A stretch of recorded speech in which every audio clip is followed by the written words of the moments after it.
Hi friends, ரொம்பவே அதிகமான சத்துள்ள ராகி ரொட்டி தாங்க. இது அவ்வளோ டேஸ்ட்டாக இருக்கும். எப்பவும் இட்லி தோசைன்னு சாப்பிடாம இந்த மாதிரி ராகி மாவில் ஒரு ரொட்டி செஞ்சு சாப்பிட்டு பாருங்கள். குழந்தைகள்லேருந்து பெரியவங்க வரைக்கும் எல்லாருமே விரும்பி சாப்பிடுவாங்க. இந்த ராகி ரொட்டிக்கு பெஸ்ட்டு காம்பினேஷன் வந்து தேங்காய் சட்னி தாங்க. நல்லா பச்சை மிளகாய், கருவேப்பிலை, கொத்தமல்லி போட்டு அரைச்ச தேங்காய் சட்னி இதுக்கு பெஸ்ட்டு காம்பினேஷனுங்க. அவ்வளோ டேஸ்ட்டாக இருக்கும். வாங்க இந்த ரொட்டி எப்படி செய்கிறதுன்னு பார்க்கலாம். இதுக்கு கஷ்டப்பட்டு வெங்காயமெல்லாம் பொடி பொடியாக கட் பண்ண வேண்டிய அவசியம் இல்லைங்க. இந்த மாதிரி ரஃப்பாக கட் பண்ணிவிட்டு மிக்ஸி ஜாரில் பல்ஸ் மூடில் விட்டு அரைச்சாலே நல்லா சாப்பாக கட்டாயி வந்துடும். கூடவே 5-6 பூண்டு சேர்த்துக்குங்க. அது கூட ஒரு ஸ்பூன் ஜீரகம் சேர்த்து பல்ஸ் மூடில் ஒரே டைமில் அரைச்சிங்கன்னா வெங்காய பூண்டு நல்ல பொடி பொடியாக கட்டாயி வந்துடுங்க.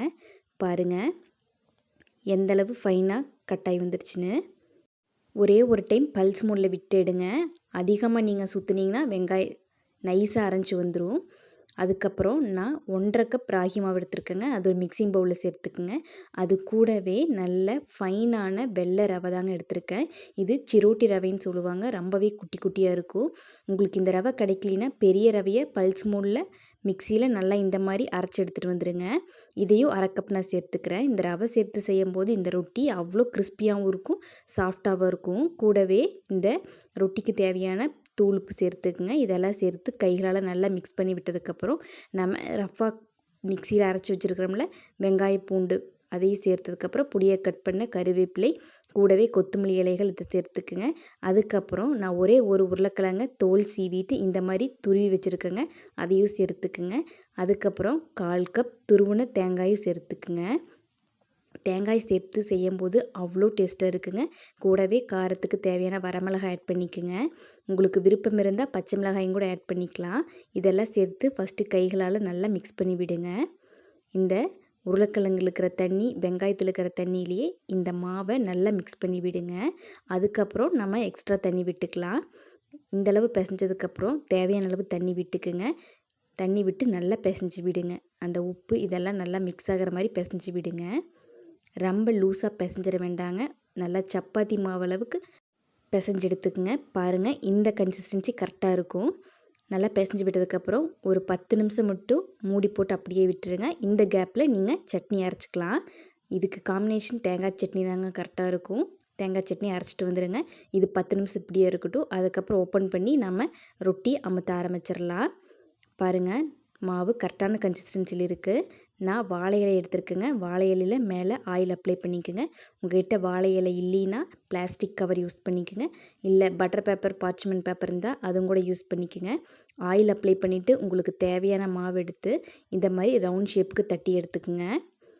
வாழை இலையில் எண்ணெய் அப்ளை பண்ணியிருக்கிறனால கைகளில் ஒட்டாது, இலையிலையும் இருந்து பிரிஞ்சு வராதுங்க. இந்த மாதிரி கரெக்டான ஷேப்புக்கு கரெக்டாக வந்துடும். இந்த மாதிரி உங்களுக்கு எந்தளவு நல்லா ஃப்ளாட்டாக வேணுமோ அந்தளவு தட்டி எடுத்துக்கங்க. உங்களுக்கு மொத்தமாக வேணுனாலும் மொத்தமாக தட்டிக்குங்க. என்ன மொத்தமாக தட்டினீங்கன்னா வேகறதுக்கு டைம் எடுக்கும். இந்த மாதிரி நல்லா ஃப்ளாட்டாக தட்டிட்டிங்கன்னா சீக்கிரம் சுட்டு எடுத்துடலாம். இப்போ அடுப்பில் தோசைக்கல் வச்சுட்டு நம்ம ரெடி பண்ணி தட்டி வச்சுருக்கிற அந்த வாழை இலையில் இருக்கிற ரொட்டியை அப்படியே கல் மேலே விட்டுருங்க. கல் மேலே விட்டுட்டு லைட்டாக தட்டி விடுங்க.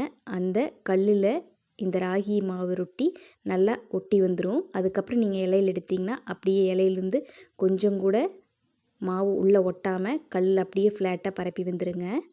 பாருங்கள் எவ்வளோ சூப்பராக ரெடி ஆயிடுச்சுன்னு. இதுக்கப்புறம் லைட்டாக ஆயில் விட்டுக்கலாம். ஆயில் விட்டு திருப்பி போட்டு சுட்டு எடுத்துடலாங்க. அடுப்பை மீடியம் ஃப்ளேம்லேயே வச்சுக்குங்க. நீங்கள் ஹை ஃப்ளேமில் வச்சிங்கன்னா நடுவால் மட்டும் தீஞ்சு போயிடும், அப்புறம் ஓரத்தில் வேகாது. இந்த மாதிரி அடுப்பை லோ ஃப்ளேமில் வச்சுட்டு ஆயில் கொஞ்சமாக விட்டு 2 பக்கம் திருப்பி போட்டிங்கன்னா ரொட்டி சூப்பராக ரெடி ஆயிரும். சூடாக சாப்பிடும்போது நல்லா கிறிஸ்பியாக முறுமுறுன்னு இருக்குங்க. உள்ளே கொஞ்சம் சாஃப்டாக, ஓரத்துலலாம் கிறிஸ்பியாக சூப்பராக இருக்கும்.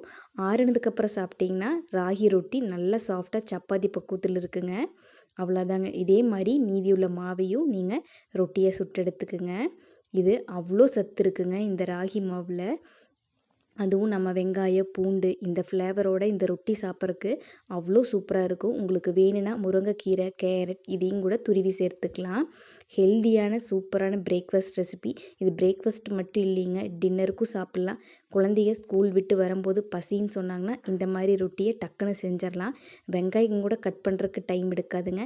ரஃப்பாக கட் பண்ணிவிட்டு மிக்சியில் பல்ஸ் மூடில் விட்டு எடுத்திங்கன்னா சூப்பராக ரெடி ஆயிரும். அதை மாவோடு சேர்த்து பிசைஞ்சு இந்த மாதிரி ஹெல்தியான ரொட்டியாக செஞ்சு கொடுங்க. அவங்களும் விரும்பி சாப்பிடுவாங்க. குழந்தைகளுக்கு ஒன்று சாப்பிட்டா போதுங்க, நல்லா வயிறு ஃபில்லிங்காக இருக்கும். அவ்வளோதாங்க, நம்ம ரொட்டியெல்லாம் சூப்பராக ரெடி ஆயிடுச்சு. பாருங்கள் எப்படி சப்பாத்தி மாதிரியே அவ்வளோ சாஃப்டாக இருக்குன்னு. ஆறுனதுக்கப்புறம் இந்த மாதிரி சாஃப்டாயிருங்க. சூடாக சாப்பிட்றக்கும் அவ்வளோ டேஸ்ட்டாக இருக்கும். இதுக்கு பெஸ்ட்டு காம்பினேஷன் தேங்காய் சட்னி தாங்க.